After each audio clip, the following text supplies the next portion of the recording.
The question we ask today is not whether our government is too big or too small, but whether it works, whether it helps families find jobs at a decent wage, care they can afford, a retirement that is dignified. Where the answer is yes, we intend to move forward. Where the answer is no, programs will end. And those of us who manage the public's dollars will be held to account to spend wisely, reform bad habits, and do our business in the light of day, because only then can we restore the vital trust between a people and their government. Nor is the question before us whether the market is a force for good or ill. Its power to generate wealth and expand freedom is unmatched. But this crisis has reminded us that without a watchful eye, the market can spin out of control. The nation cannot prosper long when it favors only the prosperous. The success of our economy has always depended not just on the size of our gross domestic product, but on the reach of our prosperity, on the ability to extend opportunity to every willing heart, not out of charity, but because it is the surest route to our common good.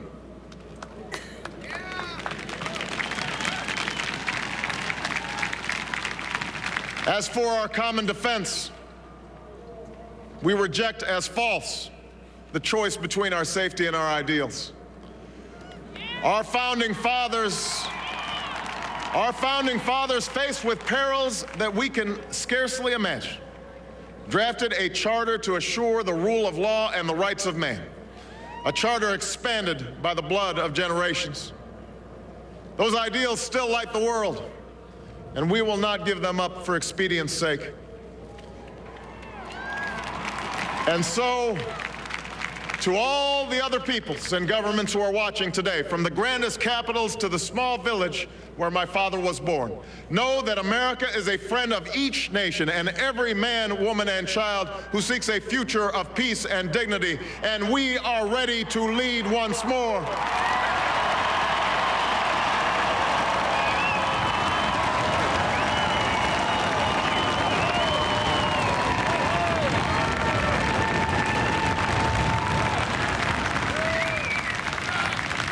Recall that earlier generations faced down fascism and communism, not just with missiles and tanks, but with the sturdy alliances and enduring convictions. They understood that our power alone cannot protect us, nor does it entitle us to do as we please. Instead, they knew that our power grows through its prudent use. Our security emanates from the justness of our cause, the force of our example, the tempering qualities of humility and restraint. We are the keepers of this legacy. Guided by these principles once more, we can meet those new threats that demand even greater effort, even greater cooperation and understanding between nations. We will begin to responsibly leave Iraq to its people and forge a hard-earned peace in Afghanistan. With old friends and former foes, we will work tirelessly to lessen the nuclear threat and roll back the specter of a warming planet. We will not apologize for our way of life, nor will we waver in its defense. And for those who seek to advance their aims by inducing terror and slaughtering innocents, we say to you now that our spirit is stronger and cannot be broken. You cannot outlast us, and we will defeat you.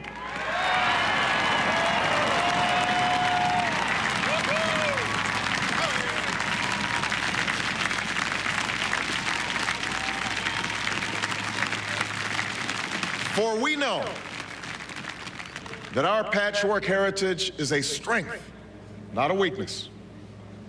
We are a nation of Christians and Muslims, Jews and Hindus, and non-believers. We are shaped by every language and culture, drawn from every end of this earth. And because we have tasted the bitter swill of civil war and segregation and emerged from that dark chapter stronger and more united, we cannot help but believe that the old hatreds shall someday pass, that the lines of tribes shall soon dissolve, that as the world grows smaller, our common humanity shall reveal itself, and that America must play its role in ushering in a new era of peace. To the Muslim world, we seek a new way forward based on mutual interest and mutual respect. To those leaders around the globe who seek to sow conflict or blame their society's ills on the West, know that your people will judge you on what you can build, not what you destroy. To those who cling to power through corruption and deceit and the silencing of dissent, know that you are on the wrong side of history, but that we will extend a hand if you are willing to unclench your fist. To the people of poor nations, we pledge to work alongside you to make your farms flourish and let clean waters flow, to nourish starved bodies and feed hungry minds. And to those nations like ours that enjoy relative plenty, we say we can no longer afford indifference to the suffering outside our borders, nor can we consume the world's resources without regard to effect. For the world has changed, and we must change with it. As we consider the road that unfolds before us, we will remember with humble gratitude those brave Americans who, at this very hour, patrol far-off deserts and distant mountains. They have something to tell us, just as the fallen heroes who lie in Arlington whisper through the ages. We honor them not only because they are the guardians of our liberty, but because they embody the spirit of service, a willingness to find meaning in something greater than themselves. And yet, at this moment, a moment that will define a generation, it is precisely this spirit that must inhabit us all. For as much as government can do and must do, it is ultimately the faith and determination of the American people upon which this nation relies. It is the kindness to take in a stranger when the levees break, the selflessness of workers who would rather cut their hours than see a friend lose their job, which sees us through our darkest hours. It is the firefighter's courage to storm a stairway filled with smoke, but also a parent's willingness to nurture a child that finally decides our fate. Our challenges may be new. The instruments with which we meet them may be new. But those values upon which our success depends, honesty and hard work, courage and fair play, tolerance and curiosity, loyalty and patriotism, these things are old. These things are true. They have been the quiet force of progress throughout our history. What is demanded then is a return to these truths. What is required of us now is a new era of responsibility, a recognition on the part of every American that we have duties to ourselves, our nation, and the world. Duties that we do not grudgingly accept, but rather seize gladly, firm in the knowledge that there is nothing so satisfying to the spirit, so defining of our character, than giving our all to a difficult task.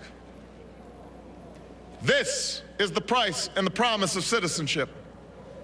This is the source of our confidence, the knowledge that God calls on us to shape an uncertain destiny.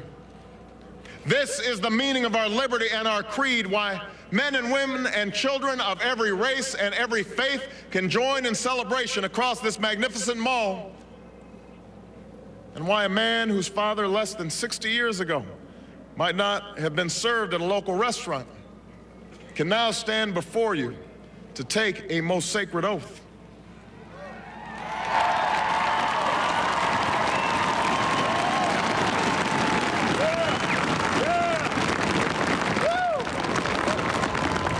So let us mark this day with remembrance of who we are and how far we have traveled.